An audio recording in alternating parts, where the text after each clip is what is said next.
د میدان وردګ ولایت اطلاعات او کلتور ریاست کې د یاد ولایت له ځوانانو سره د همغږۍ غونډه ترسره شوه. په یاده غونډه کې زیات شمېر ځوانانو، مسؤلینو او ترڅنګ یې د یونما دفتر استازو ګډون درلود او په ټولنه کې د ځوانانو د رغندرول او غوښتنو ته یې د رسېدو په موخه خبرې وکړې. ځوانان هغه قشر ده چې د ځوانانو له شتون پرته یو ټولنه پرمختګ نشي کولی. کله هم چې موږ تاسې هغه پرمختللي ملتونه ګورو، ټولنې ګورو، نو هغه پرمختګ به هغوی ته چې چا هم ورکړی وي په هغې کې زیاته ونډه د ځوانانو وي.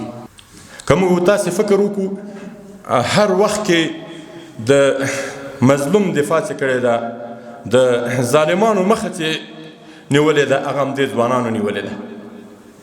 هر انقلاب کې چې موږ تاسې فکر وکړو، په هر تاریخ کې چې موږ تاسې فکر وکړو. ورته مهال د اطلاعات او کلتور ریاست مسؤلینو غونډې ته په خبرو کې وویل چې د یاد ولایت د ځوانانو ستونزو ته یې پر وخت رسېدنه کړې او وخت نا وخت ورسره د همغږۍ غونډې ترسره کوي. د ځوانانو په رابطه باندې موږ د ځوانانو امریت د موږ د دغو ملګرو د کوښښونو کې هره ولسوالۍ کې 2-3 ورځې تېرې کړي، له ځوانانو سره یې مجلسونه کړي دي، له ځوانانو سره یې لیدلي دي، د هغوی په هغه مشکلاتو باندې ځان خبر کړی ده.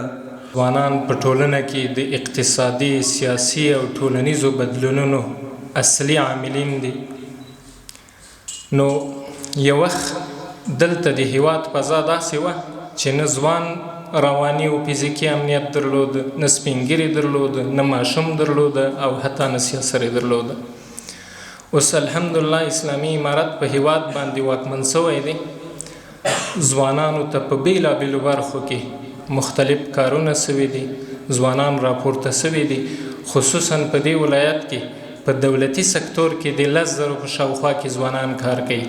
همدارنګه مسؤلینو وویل چې ځوانان د هیواد او ټولنې د پرمختګ زرین قشر دی او ډاډ ورکوي چې د دوی غوښتنې، پوښتنې او ستونزې به د خپل وس تر بریده حل او تر لوړ پوړو چارواکو ورسوي.